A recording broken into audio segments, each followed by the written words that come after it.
No undertaking, no project permit. Mao kini ang buot ipatuman ni Cebu City Mayor Nestor Archival sa mga road ug drainage projects dinhi sa syudad. Ubos sa undertaking, kinahanglang mosaad ang mga project contractors nga mobayad og penalty ngadto sa kagamhanan kung ugaling dili nila matuman ang target completion date sa proyekto.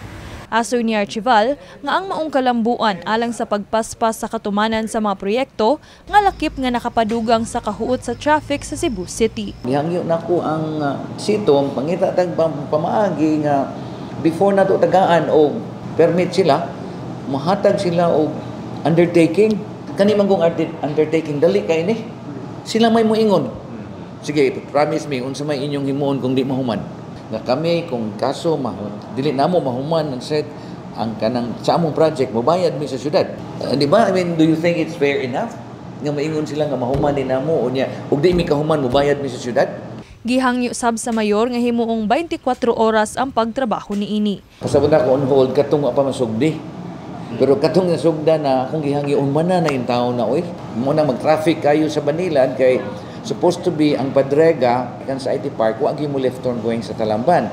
Di man kaagi tungod lagi ang ilang gihimo nga construction sa flood mitigation. Ako silang giingnan nga 24 hours unta kung pwede.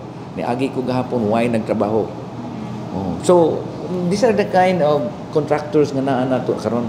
Dugang pa ni Archival nga sunod semana, plano niyang bisitahon tagsa-tagsa ang 21 ka mga flood control projects sa Cebu City nga anaa sa listahan sa DPWH. Gani doon na giumol nga Flood and Drainage Council ang Cebu City Government aron mas matutukan ang mga gipang trabaho nga flood control projects. Nakabalo naman taong sa nangitabo. So sa atong flood and drainage council, ako ning tahasan pag-monitor.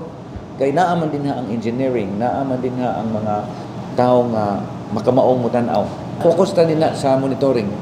Kay wa man gyud kay monitoring in the sense nga sakto ba ang time o nya maka-report ta kung ilang gibutang dito sakto ba dili ba kabilya instead kabila kawayan ba. Samtang anunsyo ni Mayor Archival nga karong Miyerkules na hingpit nga sugdan ang dredging project sa Cebu City sugod sa pagkabkab sa sapa sa Barangay Tihero.